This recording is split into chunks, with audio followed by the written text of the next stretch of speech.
Sejam todos bem-vindos a essa sessão ficha técnica aqui do canal Mais 5 Minutos. A gente falou da excelente final entre Atlético Paranaense e São Caetano. Muitas das pessoas do nosso público destacam São Caetano como um grande representante do futebol paulista no futebol brasileiro.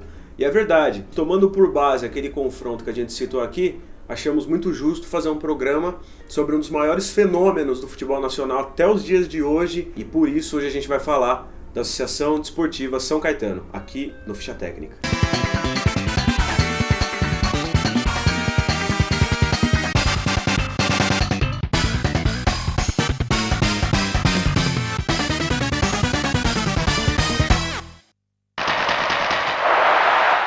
Só que pra gente falar do Azulão, acho que a gente precisa voltar um pouco no tempo e falar mais ou menos o que era o futebol de São Caetano, né? Uma cidade muito próxima daqui de São Paulo, onde está o nosso QG. E como sempre esteve muito próxima, sempre foi mais fácil com que alguns times aí de São Caetano conseguissem fazer alguma coisa aqui por perto, já que o futebol paulista era muito mais centralizado. E o primeiro representante em âmbito estadual da cidade de São Caetano foi o São Caetano Esporte Clube. Esse que não tem nada a ver com o São Caetano de atualmente. Foi um clube fundado em 1914, um clube alvinegro, e a partir do ano de 1935 foi convidado pela federação para que disputasse a primeira divisão do Campeonato Paulista, já que tinha aí proximidade com a capital. Então, nos anos de 35 e 36, a cidade de São Caetano fazia a sua estreia no Campeonato Paulista por via do São Caetano Esporte Clube. Depois de que esse São Caetano disputou divisões de acesso e primeira divisão em 35 e 36, o São Caetano fez uma fusão com outro clube tradicionalíssimo da cidade de São Paulo, o Comercial, um dos fundadores da Federação Paulista de Futebol. E essa fusão entre São Caetano Esporte Clube e Comercial acabaram fundando uma outra equipe que foi muito importante para o futebol de São Caetano em âmbito estadual, que foi o São Bento. E esse São Bento, a Associação Atlética São Bento também, nada mais era do que inspirado naquele São Bento, do Mosteiro, o que tinha sido campeão paulista no começo aí do século. Então foi uma justa homenagem. Essa equipe jogou 4 anos a primeira divisão do Campeonato Paulista na década de 50. E posteriormente acabou acontecendo uma cisão entre Comercial e São Caetano, e novamente São Caetano Esporte Clube passou a jogar sozinho.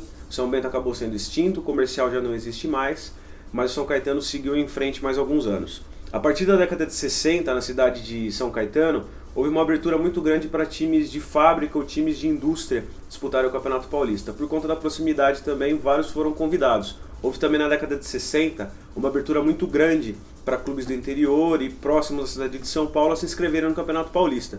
Acabaram aparecendo alguns clubes que representaram São Caetano na década de 60 nas divisões de acesso, a partir da 4ª divisão, 3ª e até 2ª. Eu vou listar eles aqui para vocês. É o Cerâmica, o General Motors, o Transalto, o Vila Alpina e o Monte Alegre. Junto com eles havia um 6º time, o Saad, que foi um grande representante da cidade de São Caetano. Na década de 70, o Saad chegou a disputar a primeira divisão do Campeonato Paulista, em 74 e 75. E essa é uma breve história do futebol de São Caetano antes da Associação Desportiva São Caetano. E depois de todas essas empreitadas, de todos esses clubes na cidade de São Caetano, eis que surge o Azulão, o pequeno gigante, a Associação Desportiva São Caetano. No dia 4 de dezembro aconteceu aquele feito que marcou a nossa história. Foi nessa data que pujante aconteceu, um clube já predestinado para a glória. Foi fundado a Associação Desportiva São Caetano. Só que o São Caetano se transformou num fenômeno no final da década de 90, começo dos anos 2000. O que ninguém sabe é que o São Caetano já tinha começado sua trajetória desde sua fundação de uma forma muito boa e muito positiva. Um time com apenas 2 anos, fundado em 1989, já em 1991 ganhava seu primeiro título, uma Série A3. E era um time cheio de estrelas, né? O técnico era Deodoro, zagueiro que jogou no Juventus, na Portuguesa, no Curitiba, bola de prata da Placar inclusive, um grande zagueiro Deodoro. E sob sua batuta, grandes outros jogadores de cenário nacional. Os experientes Luiz Pereira, o mítico zagueiro, o monstro zagueiro Luiz Pereira, estava naquele time e era o grande capitão. Eu tenho que ser o Luiz Pereira, hein? Não. Eu é que sou o Luiz Pereira. Serginho Chulapa também estava lá e foi um dos grandes responsáveis por esse grande título do São Caetano da Série A3. Paulinho Kobayashi estava também naquele time, começando sua carreira. E o goleiro era o Martorelli. E após o título da Série A3 em 1991, a equipe de São Caetano, já em 92, conseguiu acesso por via da A2 e em 1993 fazia sua estreia na primeira divisão do Campeonato Paulista. Jogou um ano, acabou caindo, foi para a terceira divisão de novo, se reestruturou durante toda a década de 90. No ano de 1998, São Caetano foi lá e ganhou a A3 de novo. Então, no ano de 2000, com apenas 11 anos de idade, São Caetano começou a virar aquele fenômeno que todo mundo conheceu em cenário nacional. Já no primeiro semestre, venceu a A2 e manteve a base daquele time que disputou a Copa João Avelange naquele ano. Surpreendeu a todos, eliminou times grandes aí no meio do caminho até chegar na final contra o Vasco. E conseguiu o seu grande feito, o primeiro grande feito do São Caetano, que foi um vice-campeonato da João Avelange no ano de 2000. Foi aí que o São Caetano começou a brilhar para o Brasil inteiro. Começou a se tornar um time grande, estruturado, com muitos jogadores que nunca saíram da memória. A começar pelo goleiro Silvio Luiz, o jogador que mais vestiu a camisa do São Caetano até hoje. São quase 500 jogos com a camisa do São Caetano entre 98 e 2006. Zagueiros como Daniel e Dininho, laterais Japinha, Esquerdinha, Adãozinho, Claudecir, Ailton, Anailson, o mito Ademar, o goleador Ademar, o grande jogador da história do São Caetano, César, posteriormente Miller, Edilson, Túlio, entre tantos outros que brilharam com a camisa do azulão. E além de ter sido vice em 2000 diante do Vasco na João Avelange, em 2001 acabou repetindo o feito e foi novamente vice-campeão do Campeonato Brasileiro, que rendeu uma vaga para eles na Libertadores da América de 2002. Uma grande competição que o São Caetano conseguiu chegar à final contra o Olímpia do Paraguai. Parecia que tudo ia dar certo para o São Caetano, o Brasil inteiro estava com a equipe. Mesmo assim, acabou não levando o título, perdeu nos pênaltis para o Olímpia do Paraguai, mas foi muito digno. Foi um time que chegou às finais da Libertadores, desbancou grandes clubes brasileiros naquele ano e conseguiu representar muito bem o futebol brasileiro naquela final. O São Caetano conseguiu grandes feitos até chegar lá. Eliminou times grandes do cenário sul-americano, como a Universidade Católica do Chile e o gigantesco Peñarol do Uruguai. Além de tudo, venceu até o América do México, representante da América do Norte, na semifinal daquela competição. O São Caetano já era um fenômeno, é bem verdade isso.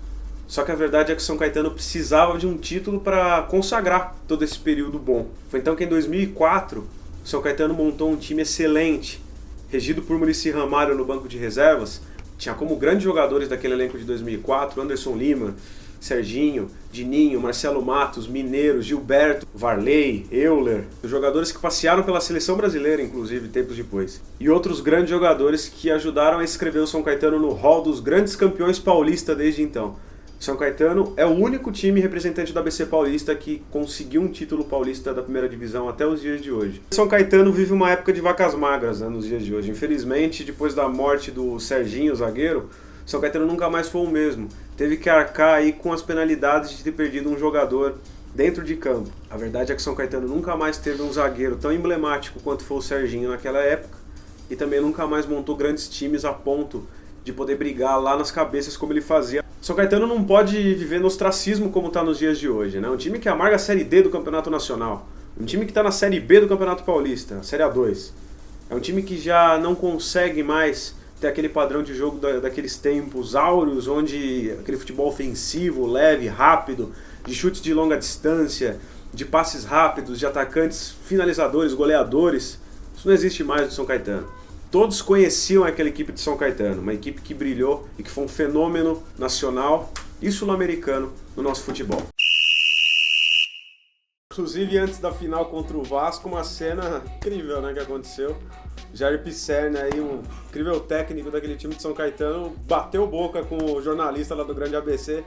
Os caras falando lá, se xingando, ô Jair Pisserni, baixa a mão. Aí o repórter, baixa a mão você. O Jair Pisserni ficou louco, deu um tapa no cara, os caras brigando no chão. Eu adoro, aquilo era futebol, sabe? O cara tinha culhões pra encarar um jornalista. Eu tenho o mesmo tempo que você, rapaz, te cobri no Corinthians. Não, mas o que é isso? Não interessa. Não vem gritar comigo, tá bom? Ei, baixa a mão, baixa a mão. Abaixa você também. Opa, ei! Que isso? Razão, cara.